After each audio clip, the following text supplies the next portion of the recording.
आप सभी को नमस्कार। जैसा कि विदित है कि आज 5 सितंबर शिक्षक दिवस के रूप में मनाया जाता है। भारतवर्ष के भूतपूर्व राष्ट्रपति डॉक्टर सर्वपल्ली राधाकृष्णन के जन्म दिवस को शिक्षक दिवस के रूप में मनाया जाता है। आज के दिन शिक्षकों को सम्मान देने के लिए विश्व के कई देशों में शिक्षक दिवस का आयोजन अलग अलग तारीखों में किया जाता है। बुंदेलखंड जनता डिग्री कॉलेज, जो कि ग्राम पलींदा, जिला झांसी में खुला हुआ है, इस महाविद्यालय का उद्देश्य यह है कि ग्रामीण क्षेत्रों में उच्च शिक्षा का प्रसार किया जाए। जो गरीब निर्धन छात्र उच्च शिक्षा प्राप्त करने से वंचित रह जाते हैं, उनका सहयोग किया जाए, उनको उच्च शिक्षा की ओर ले जाया जाए। शिक्षक दिवस पर यह महाविद्यालय एक अतिथि व्याख्यान का आयोजन कर रहा है। हमारे अतिथि प्रोफेसर रामकृपाल जी इलाहाबाद यूनिवर्सिटी के बड़ी प्रख्यात शिक्षाविद हैं। आप इलाहाबाद यूनिवर्सिटी में लगभग 33 वर्ष से शिक्षण कार्य कर रहे हैं। कई बच्चों को आपने पीएचडी कराई है। लगभग 20 बच्चे आपके मार्गदर्शन में पीएचडी कर चुके हैं। उच्च शिक्षा में सादी शोध शिक्षा में आपने एक कीर्तिमान स्थापित किया है।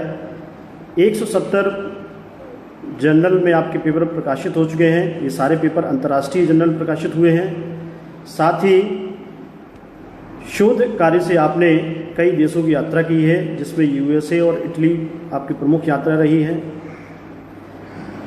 आप सभी को पुनः अवगत कराना है कि कुछ देर पश्चात प्रोफेसर रामकृपाल जी महाविद्यालय के फेसबुक पेज पर लाइव रहेंगे और अपना व्याख्यान प्रस्तुत करेंगे। धन्यवाद। स्टार्ट कर दो।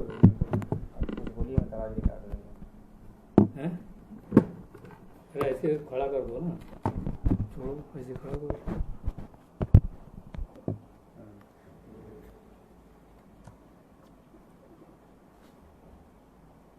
शुरू कर दें।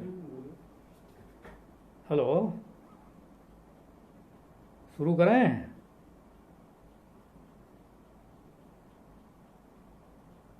उधर तो कोई आवाज ही नहीं आ रही। पूछो।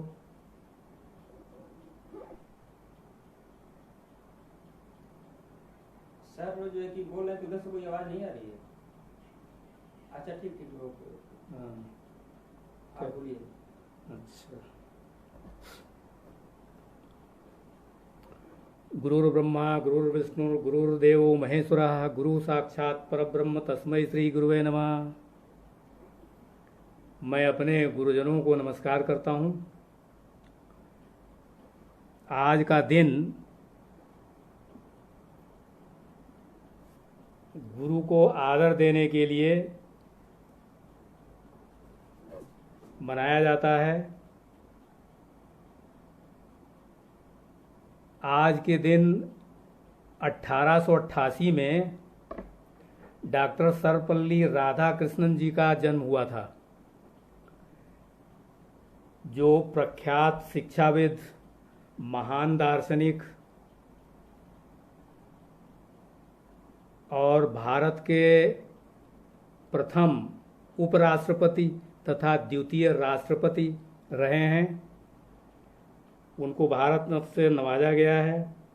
उन्हीं का जन्मदिन शिक्षक दिवस के नाम से मनाया जाता है। जैसा कि हम लोग जानते हैं, वो महान शिक्षाविद और अच्छे विचारक थे। कलकत्ता विश्वविद्यालय में प्रोफेसर थे वो। मालवीय जी बहुत दिनों तक बनारस हिंदू विश्वविद्यालय के कुलपति रहने के बाद उन्होंने सोचा अब दूसरे को मौका दिया जाए, तो उसमें उन्होंने सर्वपल्ली डॉक्टर राधाकृष्णन जी को चुना और वो कलकत्ता विश्वविद्यालय मिलने चले गए। वहाँ उन्होंने ऑफर दिया, परंतु राधाकृष्णन जी ने पहली बार में मना कर दिया। बहुत अनुनय विनय के बाद उन्होंने ये कहा कि हम सप्ताह में 3 दिन बनारस रहेंगे और कोई वेतन नहीं लेंगे। इस बात पर मामला तय हुआ और वो फिर कुलपति बना दिए गए। मालवीय जी ने कलकत्ता विश्वविद्यालय से ही अपना त्यागपत्र बीएचयू कोर्ट को भेज दिया था और नया अपॉइंटमेंट राधाकृष्णन जी का कर दिया था। तो राधाकृष्णन जी आते थे, 3 दिन बनारस में रहते थे, फिर कलकत्ता लौट जाते थे।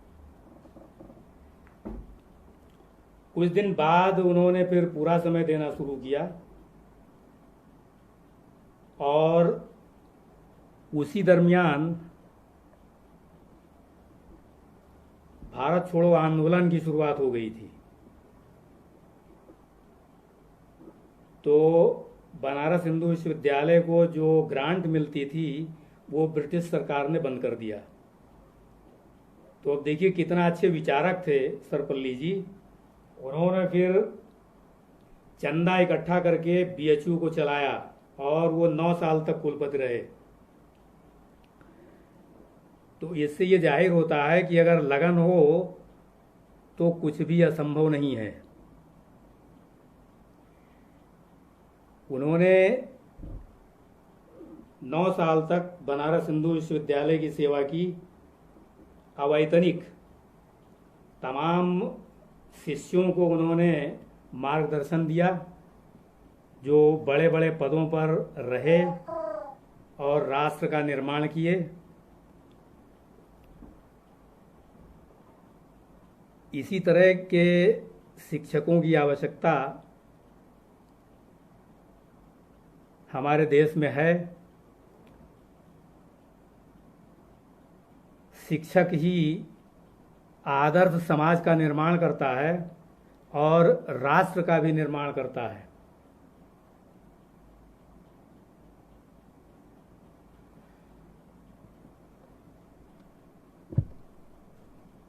गुरु और वक्त दोनों कुछ न कुछ सिखाते हैं। जो गुरु की सीख का अपमान करते हैं उनको वक्त शिक्षा देता है। इसलिए गुरु की बात को ध्यान से स्वीकार करनी चाहिए और उस पर अमल करना चाहिए। शिक्षा के द्वारा ही मानव मस्तिष्क का सदुपयोग किया जा सकता है। जैसे आजकल तो बहुत नई चीज़ें डेवलप हो रही हैं। कूड़े से बिजली कैसे बनाई जाए और सोलर एनर्जी पैनल्स लगा दिए गए हैं जिससे हाइडल पावर बहुत कम खर्च होती है। जगह जगह देखिए स्टेशनों पर भी इस तरह की सुविधा उपलब्ध कराई जा रही है और जो संस्थान हैं उनको भी ये सुविधाएं दी जा रही हैं रिड्यूस रेट पर। तो इस तरह से मानव मस्तिष्क का उपयोग अच्छे कार्यों में किया जा सकता है और ये काम दास जी ने कहा है, गुरु कुम्हार शिष्य कुंभ है, गढ़ी गढ़ी काढ़े खोट, अंतर हाथ सहार दय, बाहर बाहे चोट। मतलब ये हुआ कि कुम्हार है, गुरु कुम्हार है और शिष्य जो है वो कुंभ है। तो उसको पीट पीट करके कुम्हार बिल्कुल दुरुस्त कर देता है, सुंदर बना देता है।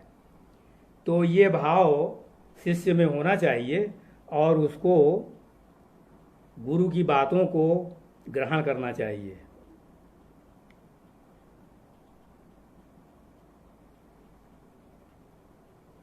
इस तरह हमेशा गुरु ये चाहता है कि उसका शिष्य बड़े बड़े सपने देखे और उनको साकार करने के लिए वो नित्य प्रयत्नशील रहे।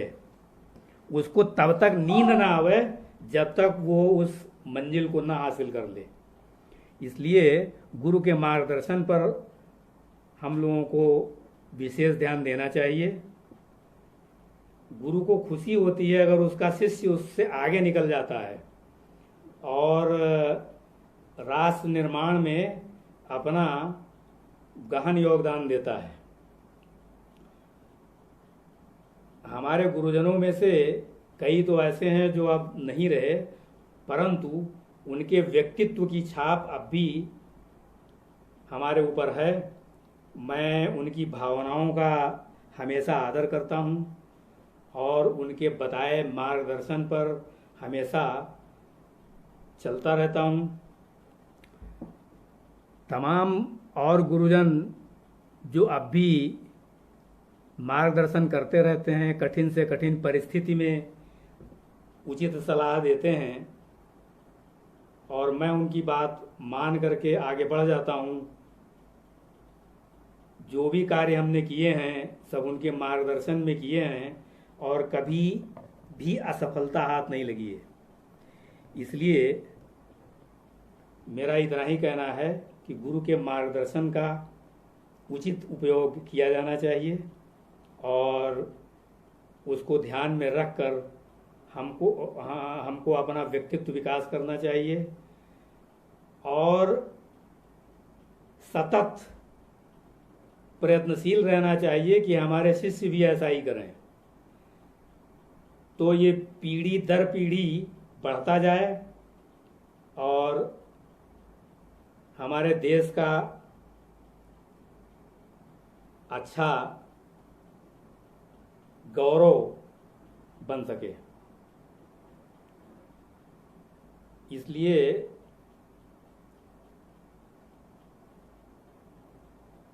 गुरु के मार्गदर्शन पर ध्यान देना अति आवश्यक है।